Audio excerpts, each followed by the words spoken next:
What's up guys, welcome back to another video. And today on this video, we're gonna go over some ways that you can start cutting expenses in your business and some ways you should be looking at cutting expenses in your business, okay? And it has to do with marketing.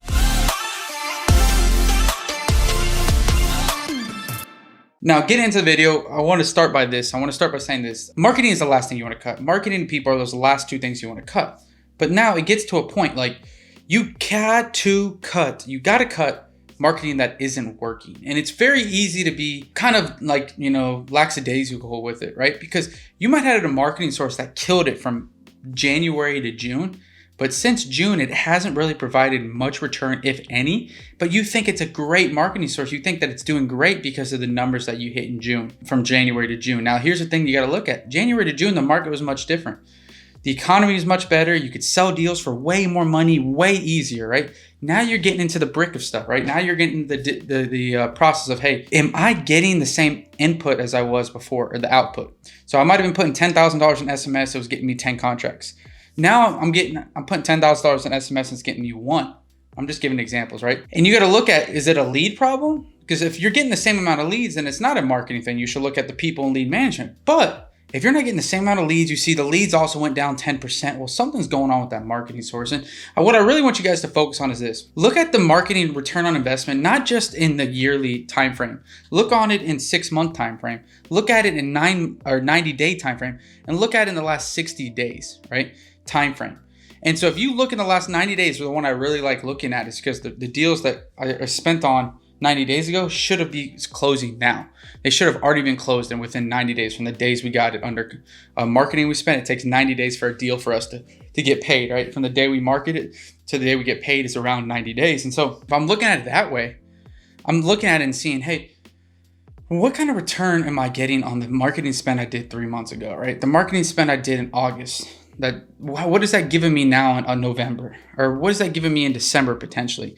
And looking at that, right? So from August forward, I spent this amount of money in August. How many contracts came from, and this is important, from the leads that were created in the month of August, right? So that's literally telling me from the leads created from TV ads that entered my system in August, how much did I spend to get those in there? How much was my cost per contract? And you can do this going down from August, September, October. Now, obviously your October deals might not be closing in November, they might close in December, but you'll be able to look and project that out and see. For us, for example, we did pretty good in cold calling. We're at like a 5x return.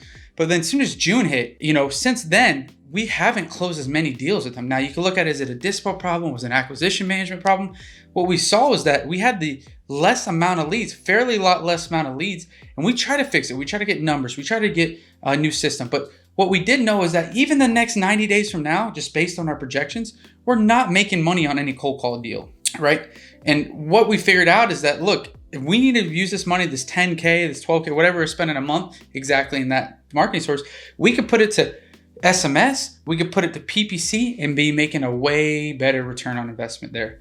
And so that's what we did. But you need to know that. You can't just look at this year's return on investment. You need to look in the last 90 days, and you also need to look in the future, right? Because the deals you paid for in October, how many of those, the marketing money that you paid for in October, the marketing dollars, how many contracts did the leads created from that marketing money create you, right? So you might have got 5 contracts last month from SMS, but only 2 came from that month. So your cost for what might have been $10,000, your cost per contract, because you had 2 contracts, was $5,000. You might say, I only make 10K per deal, so that's a lot. And I'm not saying that's you, it's not us, but you got to look at these numbers and also look out, again, like I said, in the future. So very important. You can kind of see things, and it's not just marketing as well. I mean, I know this is marketing centered, this call right here, because you're talking about looking at return on investments and all that, but make sure you're looking at your expenses in general. Project out 90 days and say, hey, look, we're having a slow month this month. We're going to feel it in October or November, December, or whatever the month is. And we need to start changing right now. We need to start getting people either push more to commission, right? Maybe they're on a base now. We give them a month. So by the time December comes, right, or January comes, that now we can have them on a commission, and that helps our cost in that January month where we know it's going to be bad. But either way, you got to be looking out ahead. Can't just be looking 12 months back. You got to be looking forward in the last 90 days, most recent time frame. So hope you guys got some value from this video. If you did, please comment, like, subscribe, and thanks for watching.